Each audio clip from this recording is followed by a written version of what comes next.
அம்மாவை கூட்டிட்டு ஒரு குட்டி டேட் போகலான்னு பிளான் பண்ணிட்டு இருந்தேன். அன்னைக்கு காலையில் வந்து பார்த்தீங்கன்னா இந்த பக்கம் சன்ரைஸ், அந்த பக்கம் வந்து ரெயின்போ இருந்தது. ரெயின்போலாம் பார்த்தே ரொம்ப நாள் ஆன மாதிரி இருந்தது. சின்ன வயசில் பார்த்த மெமரி தான் இப்போதைக்கு என்கிட்ட இருந்தது. வந்ததுமே கீழே வந்ததுமே அழகாக வாச தொளிச்சு ஒரு பியூட்டிஃபுல்லான கோலம் போட்டுட்டு அம்மாவை கூட்டிட்டு டேட் கிளம்பலாம் அப்படின்னு சொல்லிட்டு கிளம்ப ஆரம்பிச்சிட்டேன். இந்த ட்ரெஸ் வந்து பார்த்தீங்கன்னா அம்மாவோட அம்மாவா பாட்டியான்னு தெரில, ரெண்டு பேரில் யாரோ ஒருத்தரோட சாரீ. அதை வந்து இந்த மாதிரி ரீக்ரியேட் பண்ணியிருக்கேன். நல்லா இருந்துச்சா இல்லையான்னு சொல்லி கமெண்ட்டில் வந்து சொல்லுங்கள்.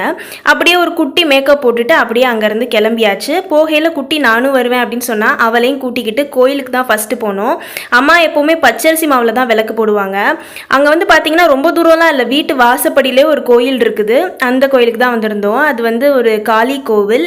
ஸோ எப்போவுமே அங்கே வருவோம். அந்த மாதிரி வந்து அம்மா வந்து இந்த பூஜைக்காக 2-3 விஷயங்கள்லாம் பண்ணிகிட்டு இருந்தாங்க. குட்டி ரொம்ப ஆர்வமாக போய் என்னடா நடக்குது, ஏதோ வித்தையெல்லாம் காட்டுறாங்க அப்படின்னு பார்த்துட்டு இருந்தா. அப்புறம் சாமியெல்லாம் கும்பிட்டுட்டு நானும் குட்டியும் கொஞ்சம் நேரம் அழகாக ரெஸ்ட் எடுத்துட்டோம். அப்புறம் அங்கேருந்து எங்களோட டேட் வந்து பியூட்டிஃபுல்லாக ஸ்டார்ட் ஆயிடுச்சு. அம்மாவை கூட்டிகிட்டு நான் வந்து கோட் படத்துக்குலாம் போய் படம் பார்த்துட்டு வந்து ஜுவல்லரி ஷாப் போயிருந்தோம். குட்டி வந்து என்ன நினச்சிட்டா, இது வந்து ஏதோ வளைய கடை போல் அப்படின்னு நினச்சிட்டு எனக்கு அது வேணும் இது வேணும் அது வாங்கி கொடு இது வாங்கி கொடுன்னு ஒரே அடம்.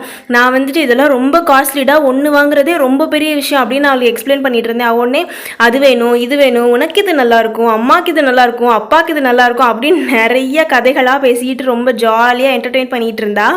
அங்கே பார்த்தீங்க அப்படின்னா ரோஸ் கோல்டில் இந்த இயரிங் வந்து ரொம்ப நல்லா இருந்தது அப்படின்னு சொல்லிட்டு பார்த்தோம். ரொம்பவே நல்லா இருந்தது. பட் வந்து வாங்கலை, ஏன்னா பட்ஜெட் பத்தலைனால வாங்கலை. போனதுக்காக ஒரு சைடு இயர் பியர்சிங் மட்டும் பண்ணிட்டு வந்துட்டேன். நல்லா இருந்துச்சா இல்லையான்னு நீங்கள் தான் சொல்லணும்.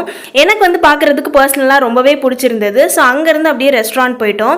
ரெஸ்டாரண்ட் போயிட்டு மஷ்ரூம் சூப் வந்துட்டு அங்கே ரொம்ப ஃபேமஸ் அப்படின்னு சொல்லி சொன்னாங்க. ஸோ அதை வாங்கி அப்படியே ட்ரை பண்ணோம். ரொம்பவே ஜென்யூனாக நல்லா இருந்தது. பட் எனக்கு எப்போவுமே மட்டன் சூப் தான் பிடிக்கும். உங்களுக்கு எந்த சூப் ரொம்ப பிடிக்கும் அப்படின்னு சொல்லி கமெண்ட்டில் சொல்லுங்கள். அப்படியே ஒரு எனர்ஜி ட்ரிங்க் வாங்கி குடிச்சிட்டு பீஸாக்காக வெயிட் பண்ணிட்டு இருக்கும்போது பீஸாவும் வந்துருச்சு. செஷ்வான் பீஸா ஸ்மால் வந்து வாங்கியிருந்தோம். அம்மா ஃபர்ஸ்ட் டைம் பீஸா ட்ரை பண்ணாங்க. என் மேலே சீஸ்லாம் சூப்பராக இருக்குப்பா, அப்படி இருக்கல இப்படி இருக்கலன்னு வர்ற வழி ஃபுல்லாக அதை பற்றியே பேசிகிட்டு இருந்தாங்க. எங்களோட க்யூட்டான டேட் முடிஞ்சிருச்சு. நீங்களும் உங்கள் அம்மாவை கூட்டிகிட்டு கண்டிப்பாக டேட் போங்க. வீடியோ பிடிச்சிருந்தா லைக் பண்ணிவிட்டு நம்ம ராஜமாதா கிச்சன் சேனலை சப்ஸ்கிரைப் பண்ணிடுங்க.